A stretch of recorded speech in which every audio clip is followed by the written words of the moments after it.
All right, good afternoon, everyone. This is Maap Talks 2021, episode 2. My name is Melvin. I'm one of the board members of MAP, Multimedia Arts Association of the Philippines. Don't forget to like our page and also for updates regarding our talks and our events this year. So for today, we have our episode 2, and it's called Cartooning 101 with Mr. Benji Marasigan. Sir Benjamin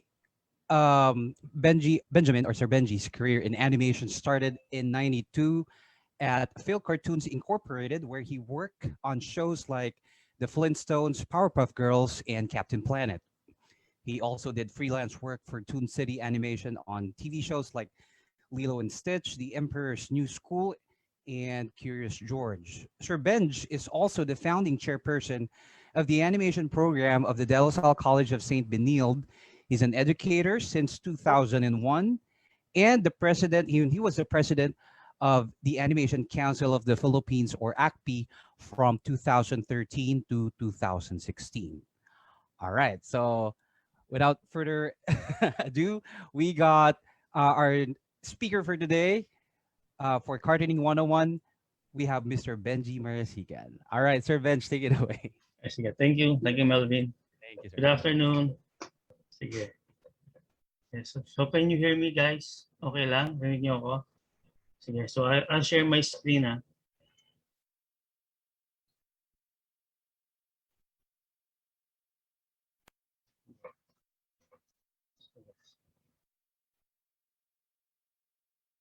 So good afternoon. So I'm here to talk about Cartooning 101. So yung for our talk, so gagawin ko lang, this will be our outline for today's talk. So first, I'll discuss my journey as a cartoonist, animator, and educator as well. So siguro mga around 25-30 minutes to. Tapos then I'm going to have a demo on how to draw cartoon characters using basic shapes. So yan, ito na actual demonstration na. Then if you still have time, I'm going to show how to animate those characters, give life to those characters. So yan, so magiging 3 parts yung discussion natin for today. So introduction about myself and my work, then yung actual demo of creating cartoon characters using basic shapes and using the line of action to make poses. Tapos yung last is to give life to your cartoon characters. Yun. Yan, sige. So yun yung magiging flow natin. Ngayon, before that, sige, before proceeding to sa discussion natin, so I have here a short video about myself. So I did this video using Adobe Character Animator pati After Effects. So I try to combine yung mga technologies then. And using Character Animator is one of the latest software sa Adobe, which what he creates is parang para siyang motion capture, but this time it's more of 2D. So going 3D, mayroong motion capture. Ang Adobe Character Animator ngayon, you already also have a motion capture motion capture in 2D using Character Animator. So yeah, so I'll show you first in a short video. Hello class, welcome. I'm your instructor for this course. Before anything else, let me introduce myself.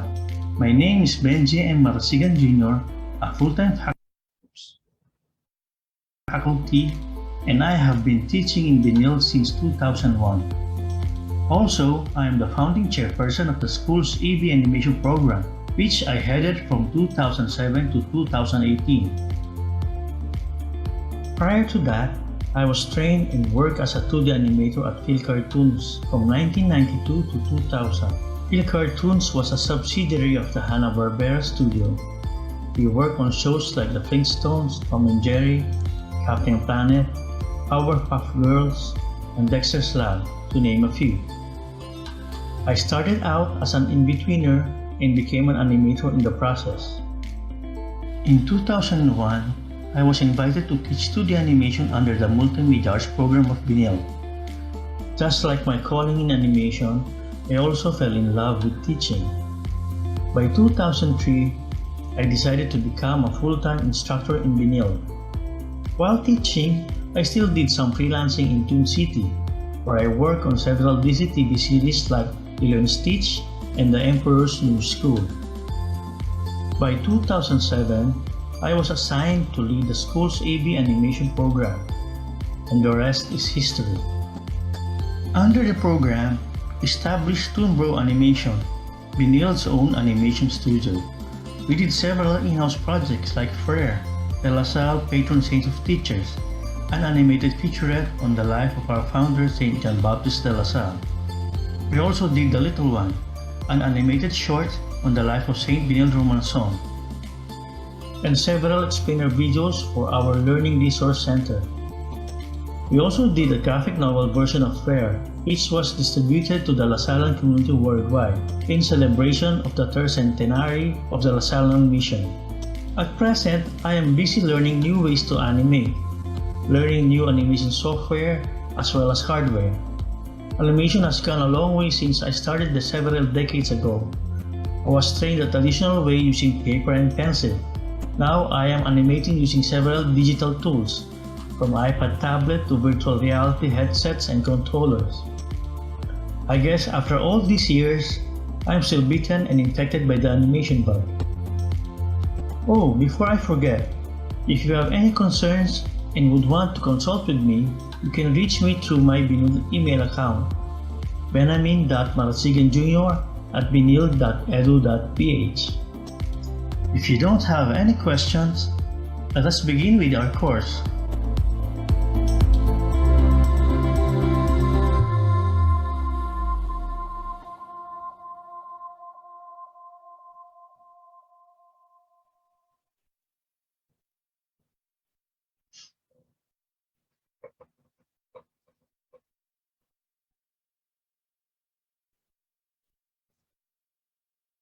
Yeah. Oops.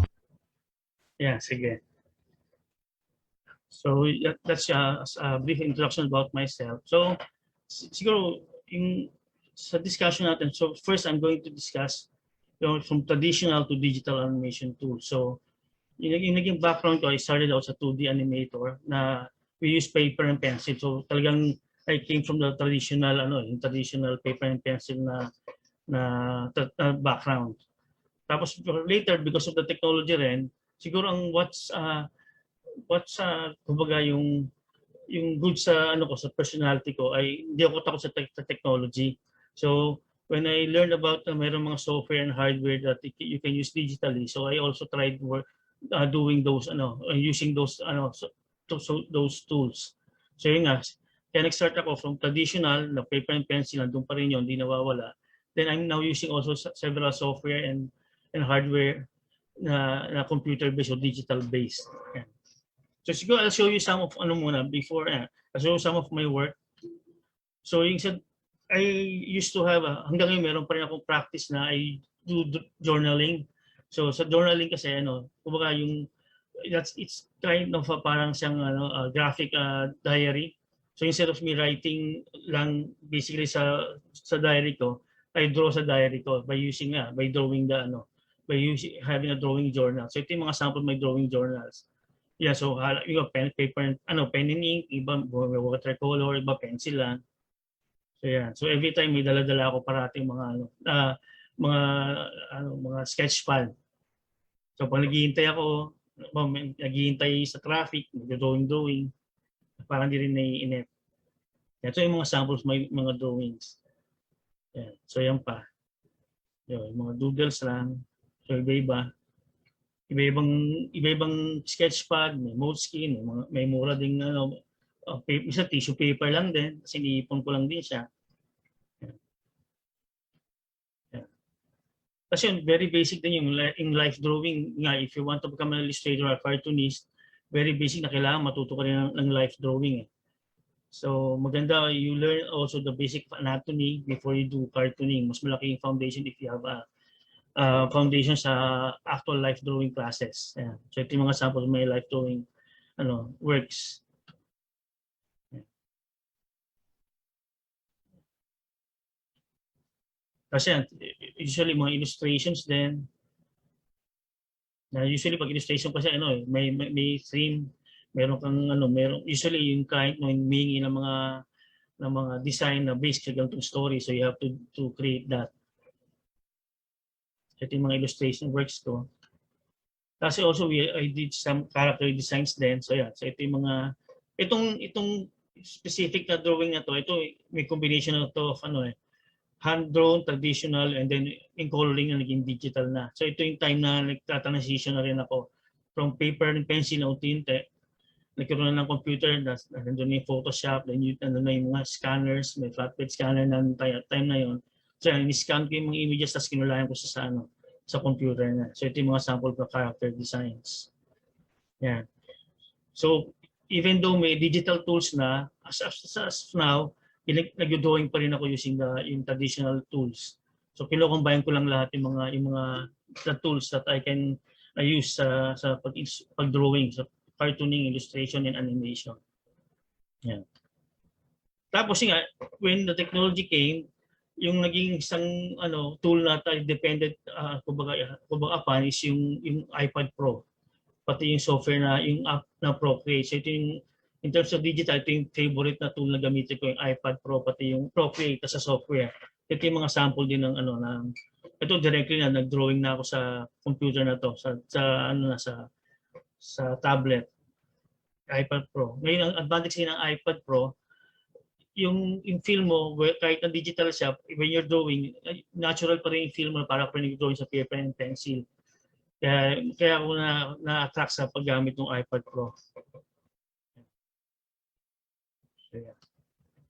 So ito yung mga samples. So obviously, paborito si Batman, kaya maraming drawing na Batman.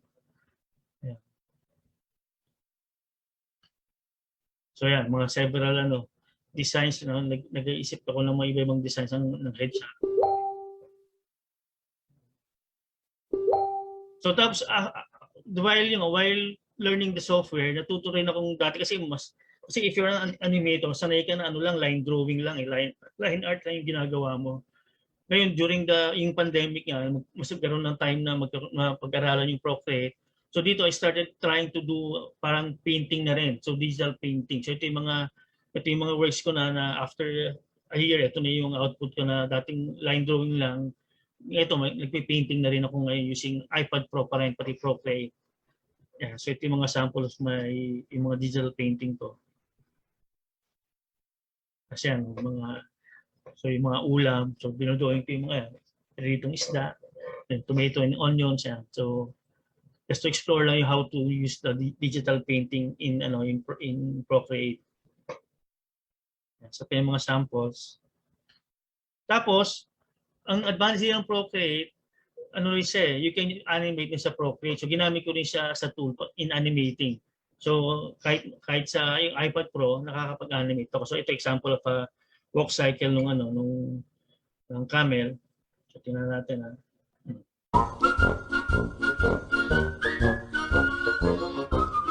Ayan, nag-loop lang siya. Yeah, so yan. Another example. Ito naman, ito mga rin, cycle pa rin.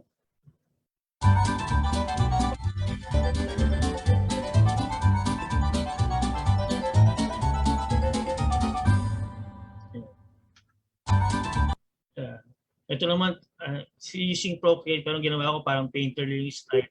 So, in-animate siya na bawat frame, parang pinipainting ko muna siya.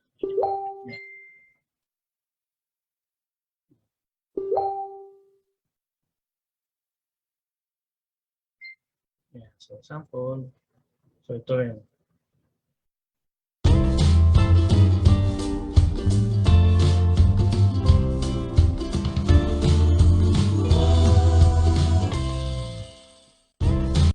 So, tapos yung Mandalorian din during few months ago.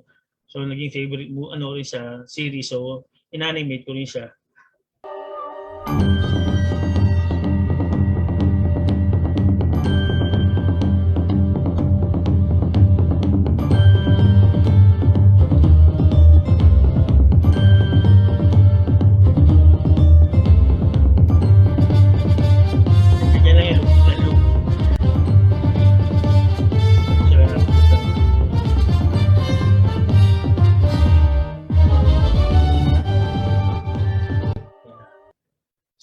So yun yung ano, yung technology using iPad Pro and Pro Play.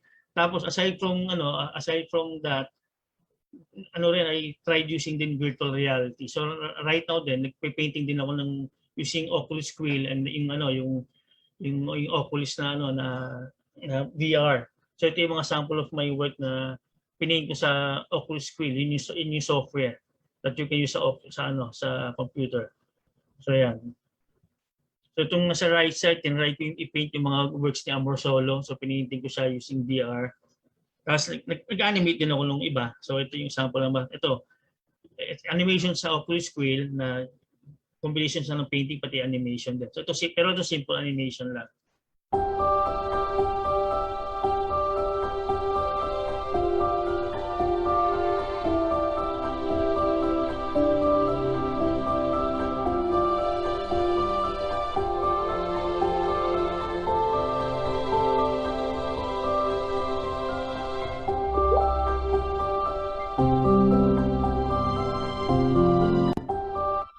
As ang maganda sa VR kasi parang the medium itself, kinumbine niya yung 2D hand-drawn pati yung 3D. Kasi you're sculpting inside the computer, parang nag-3D sculpting ka. Ang method mo parang traditional pa rin na hand-drawn frame by frame animation, parang kinumbine niya yung 2D and 3D. Kaya in terms of a medium, ito yung very promising sa future in VR. So ito pa yung mga sample. Ito tinias ko lang yung paano mag-animate ng VR, may reflection sa water. So,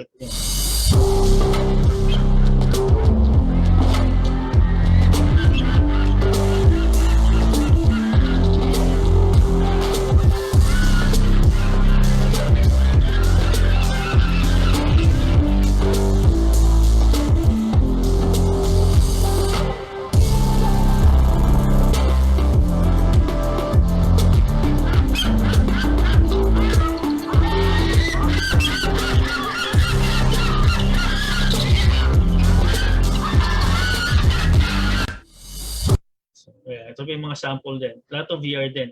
Ang maganda sa VR, pag-sculpt ko ng isang character, pati nung inanimate ko siya, tapos minultiply ko lang siya, so ang dami ko nagawang frogs. Iniba ko na lang yung timing nila.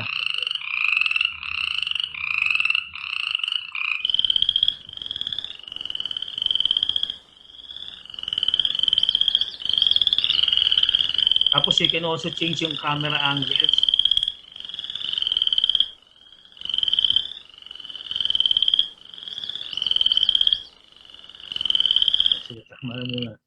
Kasi ito, yung to show you, ito yung i-compile yung animation demo reel ko. So ito, halo-halo na to.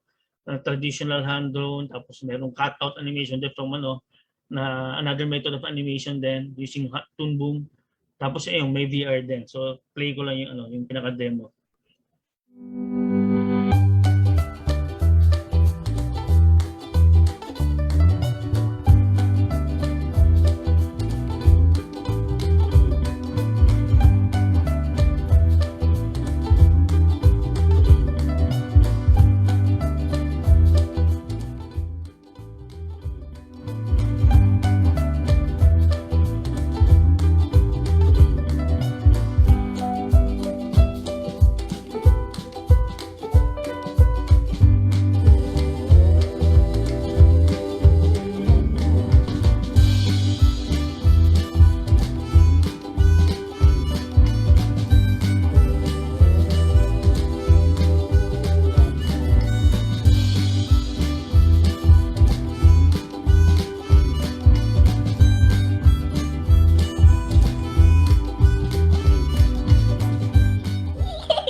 So yung demo reel.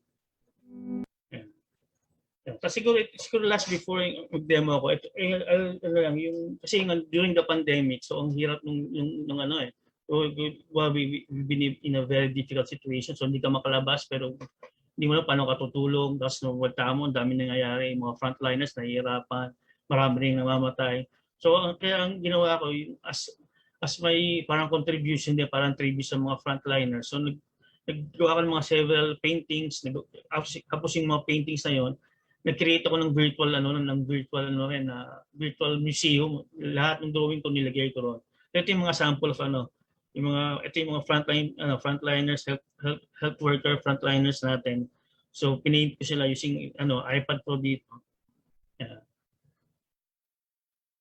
Kasi ito pa. So nag-start ako outlining mga drawing ko kung ano lang. So yan, kumbaga di painterly. So basta lang may color, pero may outline.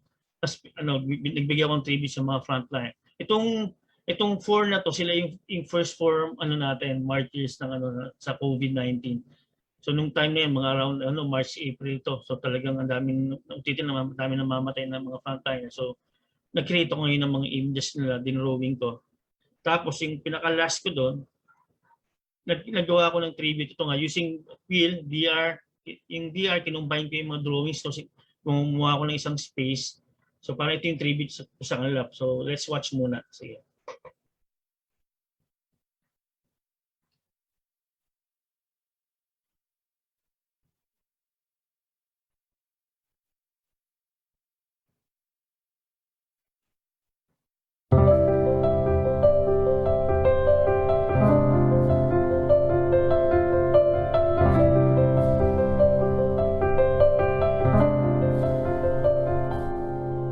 Suwari mo'y nag-iisa. Lahat kanya-kanya.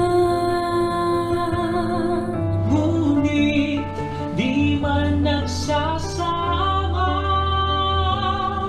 Kaya pang magkaisa. Isa sa pag-iingat. Isa sa ating dasal.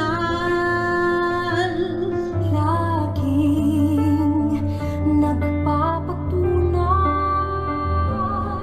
Na tayo'y makatao pa. Together we are being called to make a future world. The test we face is for us to prove that we can heal as one. We heal as one with kindness. We heal as one. We serve, we share, we show compassion. We heal as one. Suwari mo'y nag-iisa. But when we heal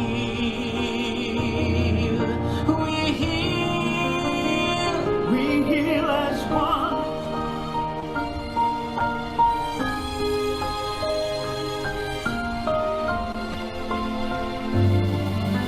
Isa sa pag-iingat. Isa sa ating dasal.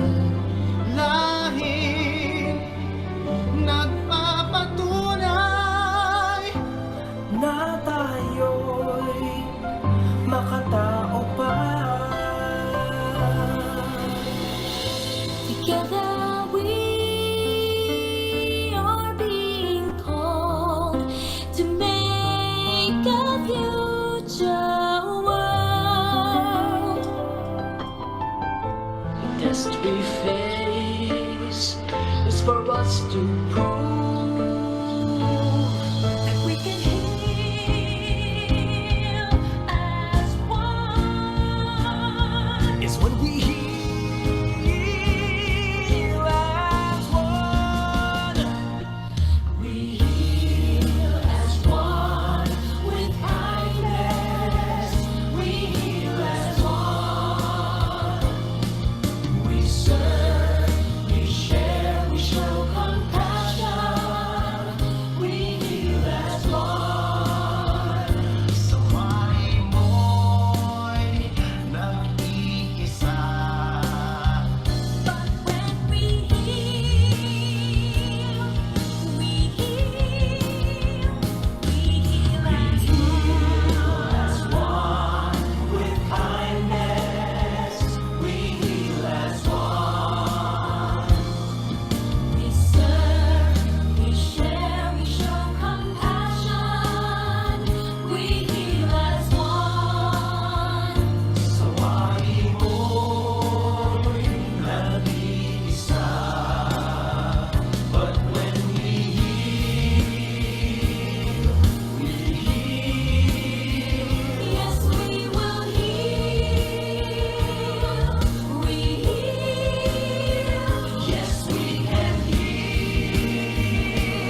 Yan. Sige.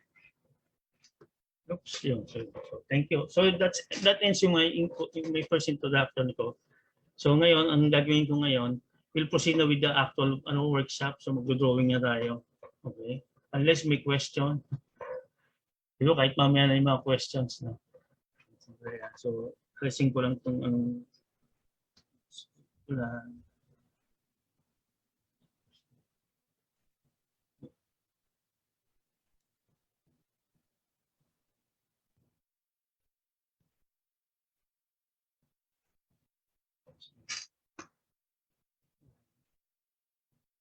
i-share ko ulit kasi baka hindi niyo makita yung yung screen. I'll just share ulit. Sige. Sige. So here I'm using yung software that I'm using now is yung Toon Boom Harmony. So dito ko lang i-combine din lahat kasi later mag-animate din ako. So dito I'm going to use this to draw muna yung mga basic shapes and how to draw characters. So this one's a story kumbaga harmony. Yeah. So sige, let's first muna start tayo. How do we create characters using basic shapes? Yeah. So yun yung pinaka-discussion natin muna, yung importance of the basic shape. Yeah. So yung basic shape natin, so basically, andun yung circle natin. Yeah. Nakikita nyo ba? Nakikita nyo yung drawing? Meron tayong circle. Yes, sir. Yeah. So, yeah, meron tayong square. So, ito, basic shape lang. Kung gusto, pwede nyo sabayan din. Kung gusto nyo akong sabayan. Yeah. Using paper and pencil, pwede naman eh. So, meron tayong circle, may square, meron tayong triangle. Yeah. So, ito, madali pa yung drawing eh. Doon sa mga, yung iba na nahihirapan siya sa akin, mahirap mag-drawing. Pero if you're going to use basic shape, madali mag-drawing. So, doon tayo mag-start din, mga basic shape. So, yung circle natin, we can, in variation, meron tayong oblong, may oval shape, may rectangle for the, may rectangle din tayo, tapos may diamond. Ayan. So usually ito yung mga basic shapes lang. Yeah, so dito tayo mag-start. Very simple lang. Ngayon, so that's a basic shape. Tapos we can combine these shapes to create other shapes or to create ideas. So for example, if I'm going to create a circle, yeah. Tapos kinumbine ko siya ng rectangle. Tapos another rectangle dito. Ito mga basic shape lang. Naka-create na ako ng parang yan. Character, may tao, may hands. Yun ang idea na natin. So circle ulit. Kukumbine ko siya ng triangle. O tapos may triangle din ako dito sa taas. May triangle ako dito sa part ng sa gitna ng circle. Another circle. So nakaka-create ako ngayon dito ng mga design. May cut na ako ngayon.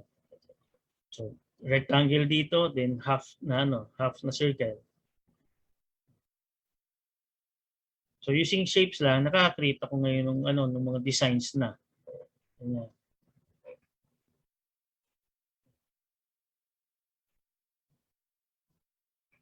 Tapos yun nga, ito mga flat na shapes pa lang to.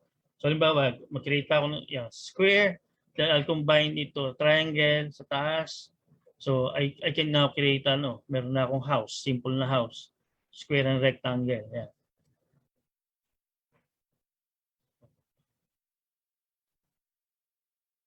Diamond, then a triangle ulit. So may circle ako. Meron na akong fish. May gawa ko ng konting oval. Meron na akong isda. So yun lang. So using basic shapes. Okay, what if that basic shape, so if na-notice natin, itong shape na to, at first siya, di ba? That's flat image lang. What if ginawa nating three-dimensional siya?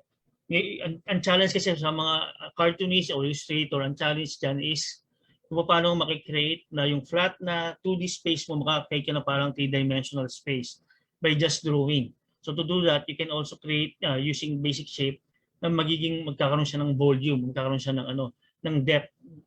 So for a circle, if I draw a circle na ganito,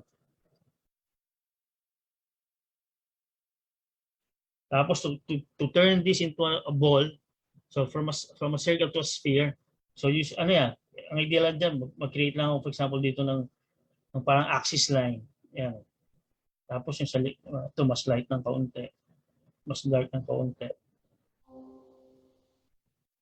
Ito parang naka-create lang na illusion of a ball. Naging bilog na siya, hindi na siya flat.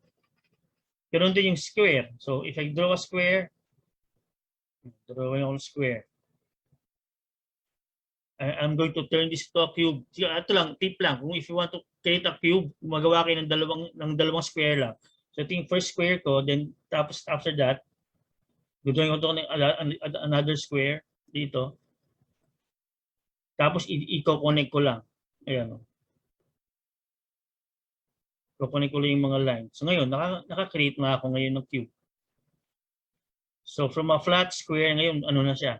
Pag i-shade it, naka-create ka na ngayon ng cube.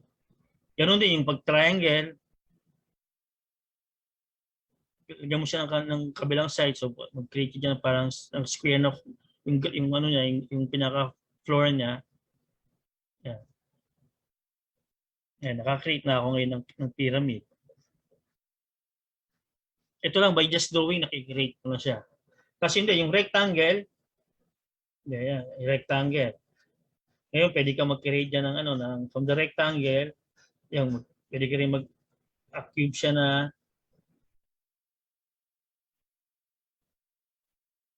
tapos if you combine as a rectangle or pati yung sphere, yung bilog, you can create siya. You can create a pyramid, parang cylinder. Ito cylinder. So we combine yung mga shapes niya. Ito ang cylinder.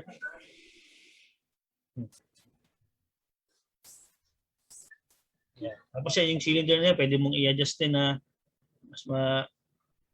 para to create a cone. Parang ganyan naman.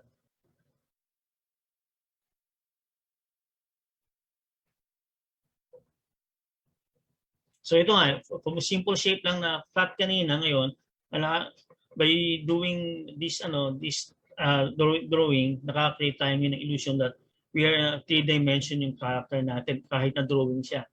So ito yung challenge niya sa illustrator, sa mga cartoonist, masalo sa aming mga animator kasi masalo pag 2D animator ka, dapat you have to create an illusion that the character is moving in a 3D space kahit sa papel lang siya.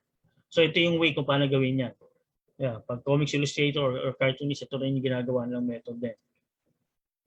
Yeah, so yun, ito lang. So from simple shape na flat, ngayon nagkaroon na tayo ngayon ng meron ng volume. Kasi very important pag mag-create tayo ng character ngayon. Halimbawa, kung mag-create tayo ng character, so let's say gagawa muna ako ng character ko. So simple lang ko muna yung design lang. So yung head niya is sphere. As usually, kung nag-drawing kami, meron kami ginagawang parang line, ito yung line of action para alam namin kung parang ito yung pinaka-spine ng character. So for example, this character is just standing up. So kinukuha ko yung pinaka-measurement ng body niya. So gawin ko dito, shape siguro to, may pagka-rectangle na lang. So kinukuha ko yung basic shape lang muna. Tapos, sphere lang. Yung hand, so ito.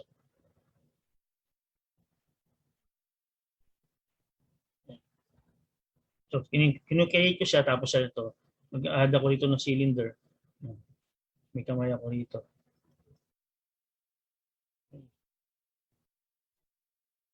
So, when I construct the character, basic shape lang siya. So, ito ngayon, so, kung nakaharap siya, so, usually may axis line tayo dito for the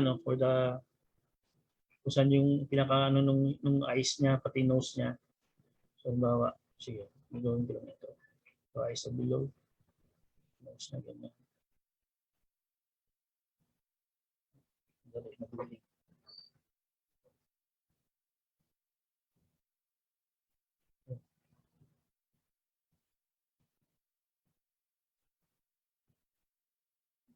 So, ito yung basic shape lang yung ginagawa natin.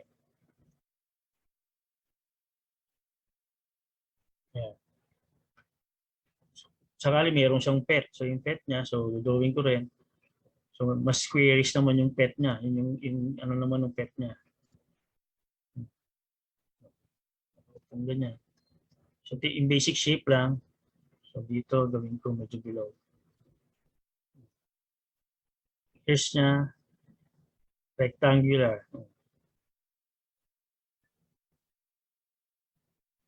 Ito bilog lang ulit. May input niya.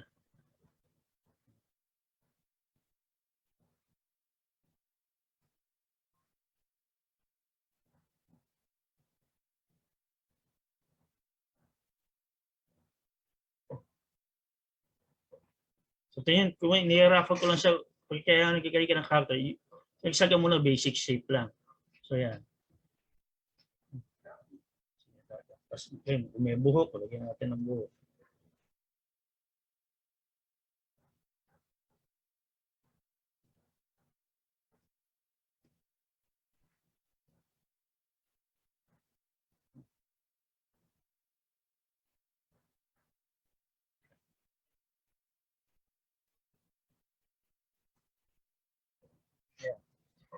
Tapos ganito rin. So kung halimbawa yan yung basic character natin. So halimbawa if I want to halimbawa yung character natin iibahin ko yung position ng ulo niya. Hindi lang siya ganoon ka straight. So halimbawa for example, yung character natin, what if I want to make my character look at the right side.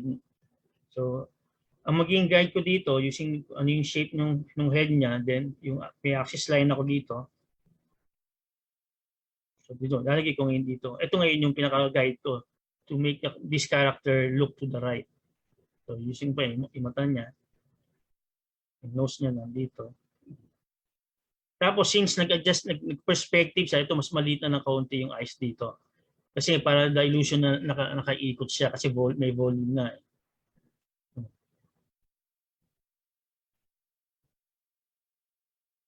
So ganyan.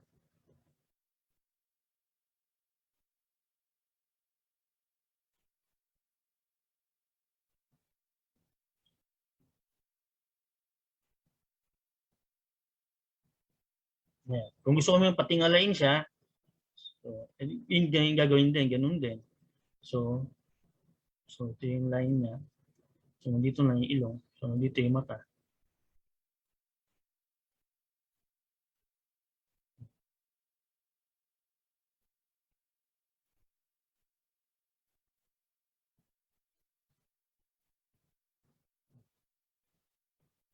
So yun lang. So yun nga, if you want to practice nga yung iba-iba yung position ng character niya, yung head niya, turn, yun lang. Ito, nakatingin naman sa baba. Yung nose niya.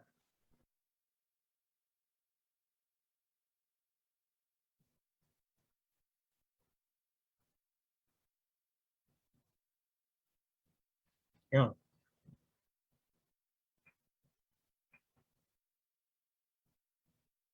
Okay. So ito simple lang yung shape ng head niya. Ngayon iba-iba rin kasi yung iba-iba rin yung mga yung shape ng head ng ng mga characters. Meron yan bilog lang. Tapos meron naman pag realistic ka ng content, pag realistic so ano yung pinaka head yung shape ng head ng tao. So yun usually dito mas triangular naman dito sa baba. So kinukuha mo lang yung pinaka basic shape niya. Meron naman tipong ganyan yung head niya, tapos yung ganyan naman, mas cartoony itsura niya. So may mga ganyan characters din. Meron naman triangular. So ang dami mo pwedeng gawin eh. So mas triangular siya.